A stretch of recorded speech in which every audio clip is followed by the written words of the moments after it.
kasama natin si Kuya Philip. Magpapanggap na nga lang tayo eh. Totohanin na natin. What is up, dogs? Papunta tayo ngayon sa Oppo Pet Grooming Salon, ang owner branch. Kasi may imimit tayong family friend doon. Kung mapapansin nyo, dogs, hindi clear yung pananalita ko kasi barado yung ilong natin. Araw ulan kasi ngayon eh. Ngayong season eh. Kaya sinipon tayo. Tsaka palaging puyat. And dogs, tara, samahan nyo. Pupunta tayo and i-meet natin yung family friend namin. So ayun, dogs, nandito na tayo sa Oppo Pet Grooming Salon, ang owner branch. And kasama natin si Kuya Philip. Hi! Yan. Yan si Kuya Philip is family friend namin. Yan. Naging friend ng dad at uncle ko sa Israel. And kumuha sila din ng Oppo Pet Essentials na products para sa kanilang grooming salon. So sa lahat ng mga taga Real Quezon dyan, abangan nyo yung grooming salon ni Kuya Philip. So ayan, dogs, naka-deal tayo kay Kuya Philip ng reseller package worth 5,000.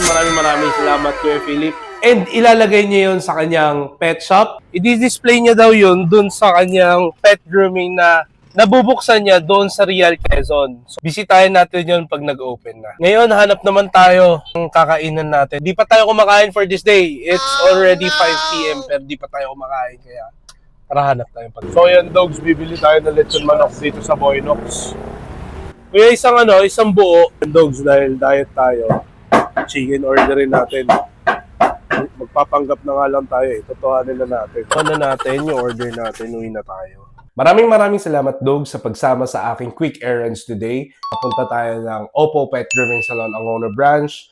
Na-deal natin yung reseller package para kay Kuya Philip para dun sa kanyang grooming salon na itatayo sa Real Quezon. And naumpisahan natin kumain ng healthy food with balanced diet. So yun lang for today. So ang tanong natin everyday, ano bang ma-achieve natin today? Shalom, Letrout. In daily vlogs, syempre meron pa yan.